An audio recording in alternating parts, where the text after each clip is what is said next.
Hello, Lee. Hello, sir. How are you? Very well. Nice to see you. Oh, nice to see you. That was a surprise. Nice beard. You look great. And congratulations. I mean, you look a little bit like Robinson Crusoe right now, but you've done it again. Before I lost my leg, I volunteered for special duties. I'd operated in Afghan. I'd led men in war. And I was proud of the person I saw staring back. I was really proud. After losing your career, after losing your sense of identity, after losing all of that, having that mission in life, having that purpose, for me is really, really important. My name's Lee Spencer. I was a Royal Marine for 24 and a half years. I served in Afghanistan, done 3 tours of Afghanistan and also Iraq, and years ago Northern Ireland. And I was medically discharged after losing my leg on the side of the road when I stopped at the scene of an accident. When I first went to Headley Court, in the bed opposite me was a lad called Cal Royce, double amputee, and he had a big beard, which is quite odd in the military. So I asked him about the beard, and he said, "Oh, I've just come back from rowing the Atlantic." And that's the first time that, since losing my leg, that it occurred to me that it might not be the end to a adventurous life. So when I got an email asking for volunteers to put together a crew of amputees to row across the Atlantic, I applied and I ended up being part of a crew, the world's first. There was 4 of us and we only had 3 legs between us, and we rowed across the Atlantic. Halfway rowing across, it suddenly hit me that I was still the same person, and I can't explain to you how important that moment was unless you've lost that thing that we all take for granted, that sits in the centre of us and tells us who we are, that sense of identity, that thing that's you. Well, I'd lost that. I didn't know who I was anymore. But to get that back, it was a real turning point in my life, actually.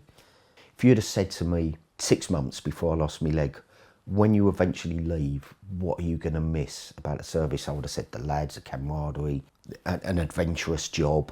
I'd never, ever have thought that the thing that I would miss would be the sense of doing something that matters, sense of service. And it actually was.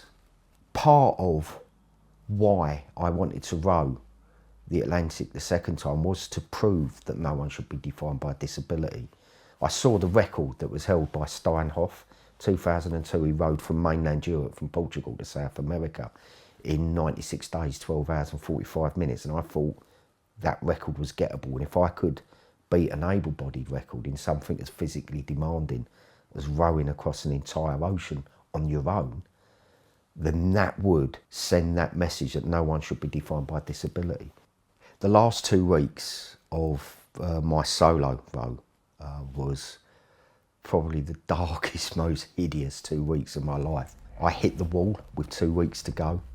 So exactly the same as a marathon runner might hit the wall with like 3 miles to go.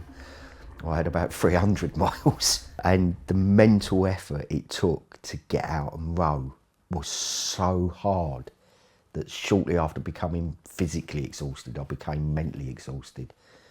And then more or less straight on the heels of that, I became emotionally exhausted as well. And actually when I finished the row, I had nothing left. I felt like I was empty. But I can look back on it now with a sense of achievement and glad I'd done it.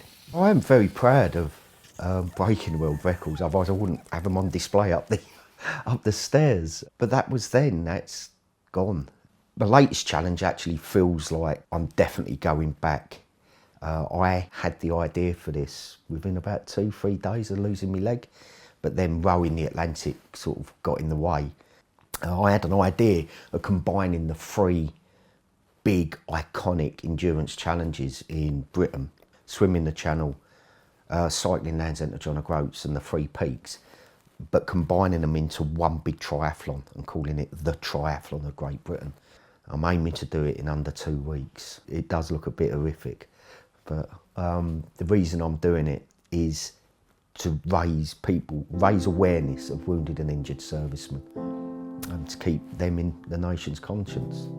Some crazy things happened to me. I didn't ask for them, it just happened. But if I can demonstrate that, look, life ain't over when something bad happens, it's far from over. If they can look at me and go, okay, right, I now know that that's not the end of your life, then that's a good thing, because I had Mark Ormrod and John White. When I lost my leg, not only could I go, I've only lost my one leg, you know, this is very much seen as a bit of a paper cut compared. And if people can look to me as well as them, then that's marvellous. If you want to help UK veterans, then please play the Veterans Lottery.